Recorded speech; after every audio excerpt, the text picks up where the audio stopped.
श्री स्वामीनारायण मंदिर वड़ताल धाम संचालित सुप्रसिद्ध यात्राधाम साळंगपुर धाम श्री कष्टभंजन देव हनुमानजी मंदिर खाते शास्त्री स्वामी हरिप्रकाशदासजीની પ્રેરણાથી તેમજ કોઠારી વિવેકસાગર દાસજી સ્વામીના માર્ગદર્શનથી અષાઢી બીજ નિમિત્તે તારીખ 27/6/2025 શુક્રવારના રોજ શ્રી કષ્ટભંજન દેવની દિવ્ય વાઘાનો શણગાર કરી ભગવાન શ્રી જગન્નાથજીની રથયાત્રા નિમિત્તે રથયાત્રાનો દિવ્ય શણગાર કર્યો હતો। સવારે 6:45 કલાકે શણગાર આરતી શ્રી પૂજારી સ્વામી દ્વારા કરાઈ હતી તેમજ 7 કલાકે શ્રી કષ્ટભંજન દેવ હનુમાનજી મહારાજને 300 કિલો જાંબુડા મગ તથા ચણાનો ભવ્ય અન્નકૂટ ધરાવ્યો હતો।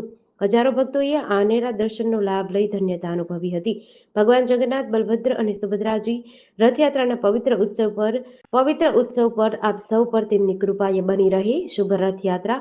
જય જગન્નાથ। આજે દાદાને કરાયેલા શણગાર વિશે પૂજારી સ્વામીએ જણાવ્યું હતું કે આજે અષાઢી બીજના પાવન પર્વ નિમિત્તે શ્રી કષ્ટભંજન દેવ હનુમાનજીને સુરતમાં એક અઠવાડિયાની મહેનતે બનાવેલા વાઘા પહેરાવવામાં આવ્યા હતા। હનુમાનજીના સિંહાસને વડોદરાથી મંગાવેલા ઓર્કિડના ફૂલનો શણગાર કર્યો છે તો દાદાને આજે 300 કિલો જાંબુ અને 200 કિલો મગ તથા ચણાનો અન્નકૂટ ધરાવ્યો છે જેનો ભક્તોને પ્રસાદ તરીકે વિતરણ કરાશે। જેડીસી ન્યૂઝ સાથે ચિંતન વાગડિયા, બરવાડા।